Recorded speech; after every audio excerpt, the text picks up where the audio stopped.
Et salut les gars, et aujourd'hui on se retrouve de nouveau sur le BTC face au dollar et vidéo assez particulière parce que je vais vous montrer une entrée en trade potentielle si jamais on ne touche pas les zones d'achat de la CAD. Alors pour le moment, au moment où je parle d'ailleurs, eh bien, il y a une belle bougie rouge qui est en train de s'initier, mais malgré tout, si on ne touche pas la zone d'achat de la 4, c'est-à-dire bientôt en fait, ben, comment est-ce qu'on va se positionner pour quand même rentrer dans un trade, etc., etc. Je vais vous expliquer ça également, bien sûr, dans cette vidéo. On va regarder en seconde partie de vidéo ben, le plan un peu plus bear. Attention, j'insiste, plan bear, c'est juste une consolidation un peu plus longue du cours, une 2 en rose qui est posée là à gauche, qui serait posée un peu plus tard avec la configuration ABC, flat, etc. J'en parlerai également, mais vous allez le voir surtout en fait par rapport au petit décompte ici, pour ceux qui voudraient jouer eh bien, le dernier rebond de la 5 là, ben, comment eh bien, ça va se passer et comment on peut se positionner si jamais, eh ben, là maintenant par exemple, on arrêtait d'écraser et qu'on n'allait pas chercher le bas de la 4. Je vais vous en parler maintenant.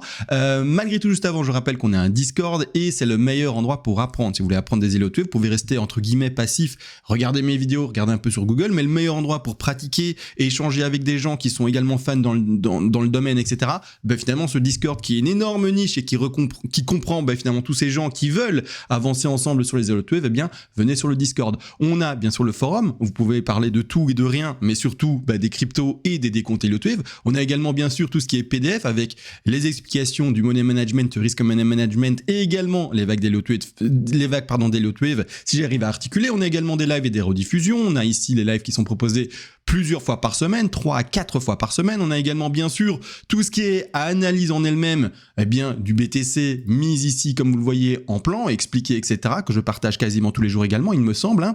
Ensuite vous avez l'Ethereum et puis bien sûr ici tous des onglets avec le top 50 des BTC non mais des cryptos. Vous avez également les archives avec plein d'autres altcoins. Bref, pas mal de choses, la bourse traditionnelle également. Venez faire un tour. Alors je rappelle que ce n'est pas gratuit. Pourquoi? Parce que ça permet de soutenir la chaîne et le premier abonnement déjà pour choper les PDF, etc., pour pouvoir voir si ça vous plaît, pour pouvoir échanger, eh bien, c'est-à-dire que c'est 30 € pour un mois. C'est moins d'1 € par jour, d'accord? Et ensuite, si vous êtes des grands fous et que vous voulez rester plus longtemps, eh bien, ça va crescendo vers le bas. 3 mois 80, 6 mois 150 €, 12 mois 290. Et si vous êtes des grands malades, pour le moment, la souscription à vie à 580 €. Je rappelle qu'elle augmente de 20 € par mois. Bon, voilà, tout est dit. Rejoignez-nous. Ça vous permettra, bien sûr, d'apprendre le plus rapidement possible. Et également, c'est vrai, petite précision pour l'abonnement à vie. Vous pouvez bien sûr de cet abonnement à vie déduire ce que vous avez déjà payé précédemment. Imaginons vous avez fait 30 € de test, vous dites ben en fait ça me plaît beaucoup, j'ai envie de prendre un abonnement à vie, et bien l'abonnement à vie pour le moment du coup à vous sera à 550 € et non plus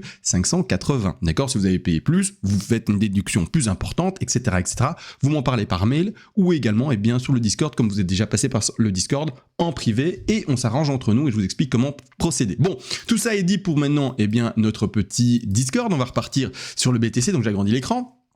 Et ça y est, on commence à parler sérieusement. Alors, bon, le BAT 4, pas compliqué, d'accord, on l'attend à 23,6, 38,2 ou 50. Donc 3 paliers d'achat potentiels. Donc on va les positionner ensemble et je vais surtout aujourd'hui vous expliquer comment on va faire si jamais on va pas chercher ce niveau-là. D'accord? Donc ici, regardez bien, la 4 est positionnée sur les 23,6. Donc je vais simuler un point d'entrée avec un petit rectangle vert. D'accord? Donc ici, comme d'habitude, un peu comme le DCA, en trading aussi, vous pouvez, si vous le voulez, rentrer avec plusieurs paliers. Vous n'êtes pas obligé d'ouvrir un trade à 100% sur une position. Vous pouvez dire, je rentre un peu là et un peu là. D'accord? C'est la même chose.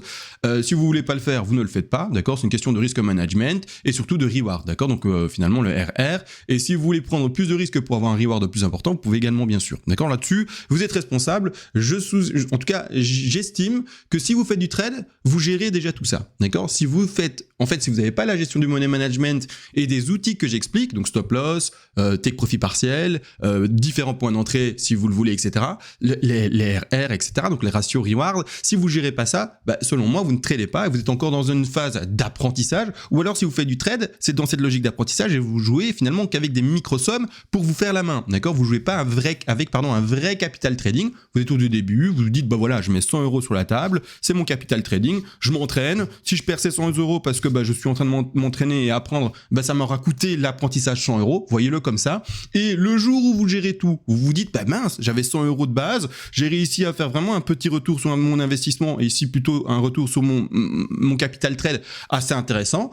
Je peux me lancer dans le bain enfin parce que ça fait plusieurs mois que je teste et j'estime que ça y est, je gère les trucs et je peux vraiment maintenant jouer avec des capitaux plus importants par rapport à mes moyens. Donc à vous de voir, mais au début, il faut premièrement apprendre et à gérer tout ça avec un micro capital pour pouvoir bien évoluer et Ensuite, vraiment être plus sérieux dans l'approche avec un capital plus important. Bon, c'est-à-dire que là maintenant, on attend un premier panier d'achat. Comme je vous l'ai dit, aux alentours des 50 270. Je rappelle, pas de copy trading. Moi, c'est la pédagogie. Je le fais sur un capital réel parce que sinon, c'est pas intéressant et on va se dire, ok, super, il nous apprend des trucs, mais il nous montre rien sur un vrai capital, comment ça se travaille. Donc, c'est que de la pédagogie. Faites pas de copy trading. Attention, d'accord?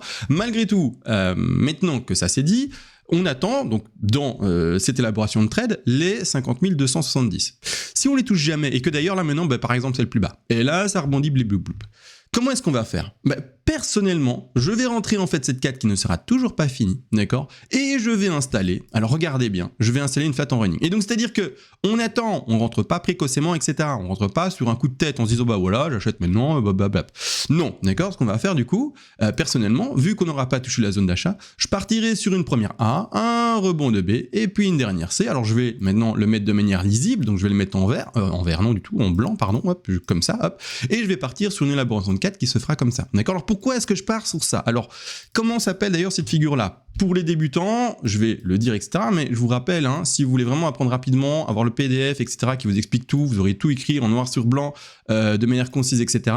C'est-à-dire que venez sur le Discord, ça vous coûte rien, quasiment 1 € par jour, et vous repartez finalement avec quasiment tout.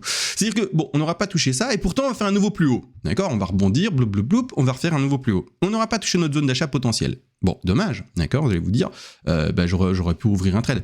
On va du coup attendre la C et acheter la C. Alors quels sont les objectifs de C? Alors pourquoi j'ai posé ma B ici? Parce que c'est une flat, d'accord? Et je pars dans le contexte d'un rallye haussier qui est déjà bien indiqué, bien important, et surtout sur un futur bull run qui devrait bien s'amorcer. Alors je dis toujours des devraient, etc. au conditionnel, parce que peut-être qu'on est encore bear et qu'on va à 3000 $. J'en sais rien, d'accord? Mais j'ose espérer que voilà, le bull run commence doucement et que nous y soyons déjà maintenant et que nous soyons plus maintenant dans une phase un peu comme quand on avait eu avec le fameux COVI, je vais pas continuer, vous aurez compris, d'accord, parce que YouTube Algo il aime pas trop ces mots-là, un double bottom où on avait été de nouveau recherché. Alors le bottom réel était fait à 3002 il me semble et le second double bottom a été fait vers les 3008, 4000 $ selon les échanges, d'accord? Donc hormis ce contexte-là, d'accord, qui était très exceptionnel d'ailleurs, en année 2019-2018, et plutôt même 2019 vers 2020, pardon, pour cette période-là, j'ose espérer qu'on ne reconnaîtra pas des corrections aussi fortes, d'accord? Je pars dans ce principe-là. Malgré tout, du coup, où seront les achats pour la C? Ça sera les 61,8 et les 100, et surtout, la flat en running que je vous indique ici à l'écran, c'est vraiment, en fait, le fait d'avoir un bull run fort, où les bears essayent d'écraser le cours. Alors je l'explique souvent avec le souffle, etc. pour exprimer ça de manière simple. Donc ça, c'est les bears qui mettent de la pression. Mais malgré tout, en face de cette pression simulée par 2 flèches, en face, on a les boules et ils sont pas que 2 flèches, mais ils sont 1000 flèches. Imaginez, il y a plein de boules, hop, et il souffle le cours vers le haut. Donc on va pas réussir, dans ce contexte-là potentiel, par exemple, si on n'y arrive pas, à toucher ces zones-là. Donc on va louper le train, il va pumper sans nous. Donc là, nous, on va se repositionner et se dire, ok, le contexte est différent, d'accord? On est dans un bull market qui commence assez fortement, etc. Comment est-ce que je vais faire? Je vais voir ma flat, et je vais positionner mon Fibonacci d'extension, de cette façon-ci, d'accord? Et je vais rentrer en achat sur les 61 et les 100% de Fibonacci, parce que oui, dans un marché qui est bull, on va favoriser tout ce qui est flat en running. Donc c'est-à-dire finalement des corrections qui sont très faibles, qui se font souffler vers le haut et qui en plus de ça, feront tout le temps des plus hauts qui sont toujours plus hauts et des plus bas qui sont toujours plus bas. Plus bas, pas du tout. Toujours des plus bas qui sont toujours plus hauts. Donc ce que j'exprime là, c'est bien ça, d'accord? Donc ici, on a un plus bas, on aura un second plus bas, toujours plus haut, on a un plus haut, on a un second plus haut, toujours plus haut, pour indiquer la tendance haussière principale et qui s'indiquera, on ose l'espérer, sur plusieurs années. C'est-à-dire 1 an et demi, si on va vers 2025, fin 2025, bien sûr. D'accord? Après, on va voir si les cycles vont se répéter comme ils l'ont fait précédemment depuis maintenant. Ça y est, ça fait maintenant bientôt 15 ans que le BTC est là, ou ça fait 15 ans. Si on prend en compte les tout débuts en 2009, avec Satoshi, mais faut voir. D'accord? Donc on va partir sur du 14 ans, par exemple. Bon, bref, indiquer la tendance haussière, etc. Bon, mais du coup, revenons et mettons les zones d'achat si jamais on ne touche pas ceci, d'accord? Parce que pour le moment, les zones d'achat qui sont mises en place, c'est bel et bien celles-ci. Mais si on les touche pas grave, on attend la correction. Et là, je vais mettre des petits rectangles verts de nouveau sous mes rectangles, un peu déconstruits, hein, je suis désolé. Je veux dire beaucoup de choses et en fait, du coup, je veux dire tellement de choses que dans ma tête, ça se mélange. Mais c'est pas grave, je vais y arriver. Donc ici, on n'aura pas touché les grands rectangles mis, d'accord? Pas grave, patience. Donc je vais les mettre de retrait. On simule le fait qu'on n'aille pas les chercher. Hop, donc on n'a pas été les chercher, donc je les mets de retrait. Je les supprime pas parce que pour le moment, ils sont toujours d'actualité, donc on doit toujours répondre à ces rectangles verts. Mais si jamais ça pump, on se réadapte et on voit la running. Dans cette configuration, on pourra rentrer donc du coup sur la zone de prix qui est indiquée ici aux alentours des 52 025. Ensuite également un peu plus bas les 51 000, combien ça, 51 002 plus ou moins, d'accord. Et également certains vont me dire mais pourquoi est-ce que j'ouvrirais pas juste un trade maintenant par exemple? Et pourquoi est-ce que finalement j'attendrais ce mouvement de prix? Parce qu'à ce moment-là, vous allez pouvoir changer et modifier votre risque-reward, et c'est-à-dire également où vous allez placer votre stop-loss. De cette façon-ci, en étant un peu plus patient, vous allez pouvoir être un peu plus agressif sur le positionnement de votre stop. Donc excusez-moi, j'ai du mal à articuler aujourd'hui, mais on va y arriver, il me manque un verre d'eau, mais c'est pas grave, ça va aller. Et c'est-à-dire, si jamais vous vous dites, par exemple, maintenant, effectivement, ça peut monter, ça peut descendre, je rentre en trade maintenant à 50 787. Vous ne savez pas si ça va encore corriger et aller chercher les paliers plus bas. Donc vous ne savez pas exactement, et c'est même pas que vous savez pas, mais vous allez mettre du coup votre stop assez large, il me semble, d'accord? Étant donné que vous savez pas si on est dans la running, on parle, ou si au contraire on va aller choper les zones d'achat classiques. Et donc votre stop, vous allez être plutôt large. Alors que si vous attendez, d'accord? Si vous attendez qu'on pump, qu'on fasse un nouveau plus haut et qu'on aille chercher ces deux positions d'achat, vous allez pouvoir vous dire, voilà, je vais être mon stop beaucoup plus serré parce que il semblerait qu'on fasse une running, d'accord? Donc, c'est pour cette raison. Après, à vous de voir comment vous voulez faire, d'accord? Ça, c'est juste de la patience. On attend. Si on va chercher ces positions d'achat qui, pour le moment, ne sont pas annulées du tout, d'accord? Eh bien, on rentre dans celle-ci. On met également son stop, du coup, assez large, mais c'est pas grave. Du coup, c'est-à-dire que la 4 va s'effectuer dans ces zones-là, d'accord? Et donc, c'est un parfait trade finalement, et au contraire si on rebondit maintenant, on attendra plus bas pour pouvoir positionner son stop de manière plus raisonnable par rapport à ce que le cours nous a montré. Donc ça, c'est les deux choses. Là, je vous ai montré du coup la patience, comment positionner finalement les vagues en avance pour que quand les choses vont se passer sur le cours, on soit déjà préparé, d'accord? On fait les choses à l'avance, on met les plans à l'avance pour que quand le BTC, et donc c'est-à-dire le cours, fasse un mouvement qu'on a déjà analysé, on puisse par après se positionner sans être surpris, sans être dans la précipitation, etc. Tout est vu à l'avance. Si jamais on n'écrase pas et on ne va pas chercher cette zone-là des alentours des 50 002, c'est pas grave, on voit le rebond, on voit peut-être la résistance sur les 123, et puis on recorrige et on va chercher les deux zones d'achat. En tout cas, c'est de cette manière-là, personnellement, que je ferai. Et donc, on irait chercher un bas de 4 un peu plus tard, et puis la dernière 5 pour pumper. Alors là, les objectifs de 5, ce sont les mêmes, ça ne change pas. Il faudra juste les positionner plus proprement par rapport à la configuration qui a été faite. Là maintenant, je vais avec vous faire comme si on ne faisait pas la flat et qu'on faisait quelque chose de tout à fait classique. Donc on aille chercher les 23,6, 38,2 ou voire même 50. 50 m'étonnerait, d'accord, ce serait une très forte correction, mais après pourquoi pas, mais ça m'étonnerait quand même. On est quand même dans un marché qui semble très fortement bull, donc une correction aussi forte, je serais étonné. Mais bon, après pourquoi pas. De cette manière-là, on va positionner notre 4 assez basse au 38,2 en faisant une simulation qu'on ait pris le premier palier, le deuxième palier et le troisième, que maintenant je vais mettre en évidence. Je vais retirer ici les objectifs de flat, on n'y est pas encore, les objectifs de flat, on en parlera quand on fera la flat. Là, je vous ai montré en avance comment on va pouvoir bien sûr se comporter dans peut-être quelques jours, quelques semaines j'exagère, mais dans quelques jours on va dire, d'accord? Donc hop, je mets les positions d'achat qui sont pour le moment d'actualité, d'accord, qui sont à prendre en compte maintenant, d'accord, et de cette façon, on va faire tout le risque reward par rapport au prix moyen. Vous rentrez à 33, 33, 33 par exemple. Là, c'est un cas d'école. Vous pouvez bien sûr modifier les importances d'entrée, d'accord? Si vous vous dites, oui, on fait plutôt des corrections faibles, donc je vais favoriser 23,6, 38,2 et beaucoup moins les 50, vous pouvez peut-être rentrer à 40, ensuite rentrer à 30, et la différence, du coup, ça sera, non, c'est pas terrible ce que je donne, 50, 30 et puis 20 par exemple, pour donner l'importance, la forte entrée, vu que je pars potentiellement sur des corrections faibles, forte entrée mais un peu moins importante quand même, et encore ici l'importance encore moindre, parce que les 50% j'y crois un peu moins. D'accord? De toute façon, encore une fois et toujours, c'est votre réflexion et c'est à vous de voir. Là, j'essaye d'exprimer tous les potentiels qui peuvent se passer dans votre tête. Donc de cette manière-là, on va faire le travail par rapport à ceci. 33, 33, 33, donc le risque reward par rapport à ce niveau-là. Je vais mettre par exemple du coup même pas du coup, directement positionner ma 4 là, d'accord. Je vais à ma racine, je vais à mon top de 1, j'ai loupé le coup, je recommence. Hop, ancre le bien, voilà, top de 1. Ici, je vais à mon bas de 4 qui est calculé, d'accord, pour le risque reward. On ne dit pas qu'il sera là, d'accord, le bas de 4 se fera peut-être plus haut, etc. Mais vu qu'on prend en compte l'achat moyen et une entrée moyenne, eh bien on fait par rapport à notre prix moyen envisagé pour avoir un risque reward correct. De cette façon, je vais là.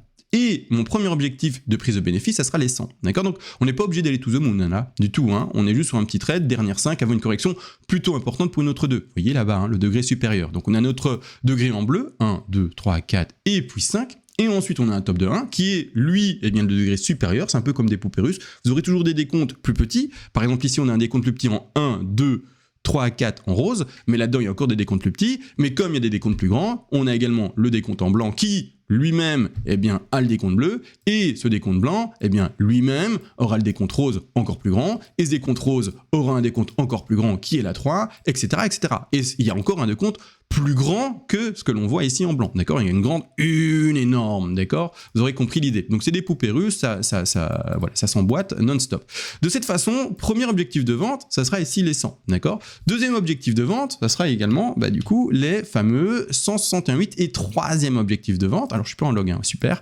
On met pas le logarithmique pour éviter les to the moon. Le logarithmique va vous donner des objectifs beaucoup plus élevés. Mais non, je préfère rester les pieds sur terre plutôt que de mettre des objectifs tellement élevés et ne pas aller les chercher. Voilà, donc c'est pour ça que je mets ici des objectifs en non logarithmique, comme vous le voyez. Donc de cette manière-là, on a notre position d'entrée moyenne. Le premier objectif et on va travailler le RR, donc le risque reward par rapport au premier objectif et non pas les autres. On s'en fout des autres, c'est con, hein, mais c'est que du bonus si on va plus haut. Mais si on allait chercher que le premier objectif qu'on s'est donné, est-ce que le RR est bon? D'accord? Parce que le BTC peut très bien, s'il le veut, hein, si le trade se passe bien, etc., aller chercher nos zones, puis après rebondir, et puis je sais pas, faire la top de 1 à ce niveau-ci et écraser pour la 2. D'accord? Donc, il faut le comprendre, le RR, donc le risque reward, est toujours fait par rapport à son premier objectif et son premier TP. Maintenant que ça c'est fait, regardons si le RR est intéressant. Où est-ce qu'on va positionner son stop? Alors, je vais simuler quelqu'un de défensif, etc., donc quelqu'un qui prend les 3 points d'entrée en compte, etc. Donc je mets le stop un peu plus large. À ce niveau-ci, on va regarder si c'est un trade intéressant, d'accord? Dans cette configuration-là. Le trade est intéressant, je le rappelle, si le résultat du RR est supérieur à 1. Au plus il est grand et au mieux c'est. Au plus il est en dessous de 1 et surtout même à 1 et moins, il faut surtout pas le prendre, d'accord? Mais si vous avez un RR de 2, 3, 4, 5+, ça devient intéressant, d'accord? De cette façon-ci, je prends maintenant mon outil, donc je vais ici à gauche, je vais prendre longue position, d'accord? Je vais sur mon entrée moyen, hein, d'accord? Je vais ensuite positionner mon stop par rapport à cette limite-là. Sortie de trade, donc le stop c'est quoi? C'est finalement c'est un TP si vous voulez, c'est une prise de perte à ce niveau-ci et non pas une prise de bénéfice, mais vous aurez compris l'idée, c'est un ordre de sortie et donc c'est un ordre qui dit voilà, eh bien à ce moment-là, tu vendras si jamais on va en dessous de ma limite. J'achète, mais si on va en dessous de ce que j'avais prévu, je vends quand même à perte, mais attention, la perte c'est toujours, comme d'ailleurs je le mets en évidence dans le Discord, par rapport au PDF de monnaie et risque management. La perte est définie. Tous vos trades que vous tenez, vous aurez une perte définie qui est prévue. C'est-à-dire que, par exemple, vous allez vous dire, sur chaque trade, je perds 1% de mon capital trading. Sur chaque trade, je vais donner un autre pourcentage, je perds 4% sur mon capital trading. À vous de voir, bien sûr, mais vous devez le répéter comme un robot. Vous ne devez pas à un moment vous dire, je le sens bien, sur ce trade, je joue 50% de mon capital trading si jamais il est perdant. Non, ça, c'est pas vrai. D'accord? Ça, c'est pas possible. Vous ne devez normalement pas faire ça. Vous êtes des robots et pas vous laisser avoir émotionnellement par rapport à ce que vous pensez être un bon trade ou pas, parce que vous le sentez plutôt bien. D'accord? De cette manière, je mets mon point d'entrée moyen, mon stop et mon premier TP. Je vous l'ai dit, je mets pas au-dessus, on s'en fout. Hein. Parce qu'en haut, eh bien ouais, on va avoir des RR de 3.56 ou voire même des un RR qui va aller chercher ici le 5.92. Donc des super ratios. Mais non, si jamais le BTC, comme je vous l'ai montré précédemment, faisait un petit pump, aller chercher seulement le premier TP et puis s'écrasait, eh bien, on regarde ce ratio-là. Et le ratio est de 2.26. C'est un ratio pas dégueulasse, c'est un ratio OK, et donc il peut être pris. D'accord? C'est pas le meilleur, mais c'est un ratio qui commence à être correct. C'est déjà pas un ratio de 1 seulement, et surtout pas négatif. Négatif, je rappelle, on prend surtout pas. D'accord? Il faut au moins que ce soit 1 ou plus. Et plus c'est grand et au mieux c'est. D'accord? 1, c'est limite quand même. Bon, là on est sur un 2.26, c'est un trade qui peut être pris. D'accord. Si jamais plus tard, alors on va regarder du coup l'autre configuration, j'ai quand même envie de la faire. Si jamais plus tard on faisait pas ça et que, vous voyez, maintenant on n'y est toujours pas sous position d'achat ici. Je me disais peut-être que pendant le direct là que je fais avec vous, donc pendant la vidéo, on allait le chercher, ça faisait une très jolie bougie rouge. Ça m'aura permis d'expliquer, super, on valide cette carte là, etc. On rentre en trade petit à petit, etc. C'est cool, mais on n'y est pas encore, donc tout le propos peut être donné également par rapport à la flat. Et donc je vais faire tout le travail maintenant également de ratio, etc. par rapport à la flat, par rapport au fait de voir si le trade est intéressant, oui ou non, et si il est peut-être même plus intéressant. On va regarder. Finalement le potentiel qu'il va nous donner. Je retire ici ces objectifs-là, parce qu'ils vont être retravaillés. Donc ici, on va simuler une flat. Donc je vais prendre ma flat, A, B, C, d'accord. A, je simule comme si on était là sur le bas, on s'en fout, d'accord. Nous, ce qu'on attend, c'est le rebond, les 123, et puis on travaillera les entrées pour la C, mais là, je simule, comme par rapport à ce que j'ai réellement à l'écran. Je vais resimuler du coup les 123,6, 123 ici, 123, 100, 127. Je vais ensuite regarder les points d'achat pour la C, donc 2 points d'achat, je le repositionne rapidement. Donc ici, le premier point d'achat, d'accord, en vert, toujours code couleur, c'est achat en vert, et code couleur rouge, c'est bien sûr la vente. Hop, de cette manière-là.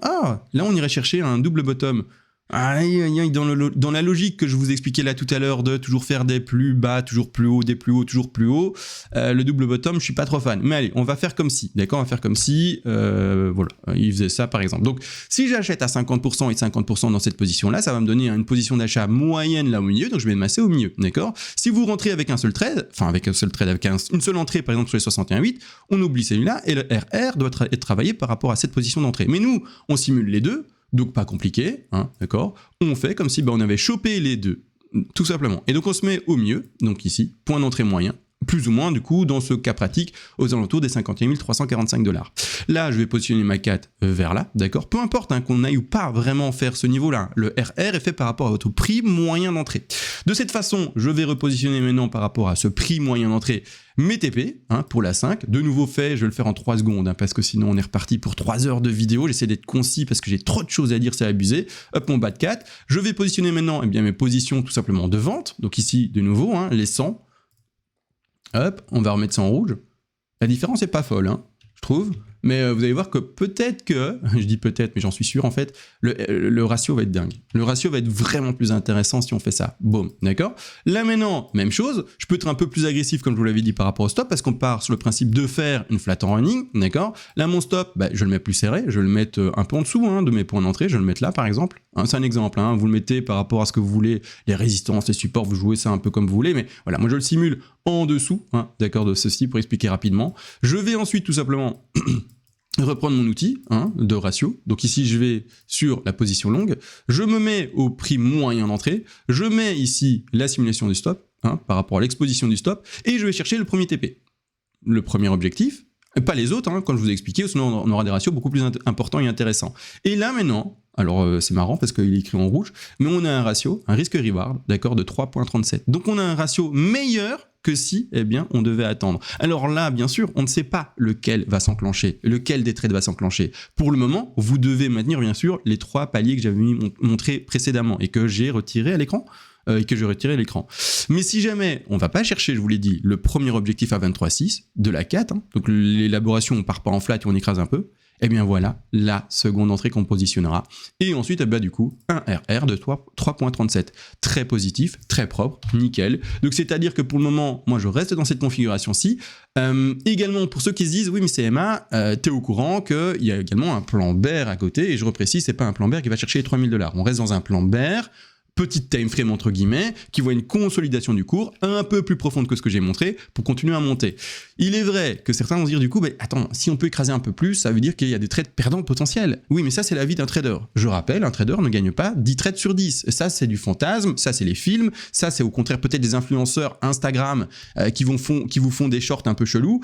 Non, d'accord, la vraie vie en fait c'est que les traders ne gagnent pas tous leurs trades. Ça c'est le risque reward et c'est surtout aussi le risque management, d'accord? C'est la base. Donc de cette façon-ci, quand on a cette conscience-là, bah, c'est peut-être des trades perdants, d'accord? Et peut-être qu'on va écraser plus.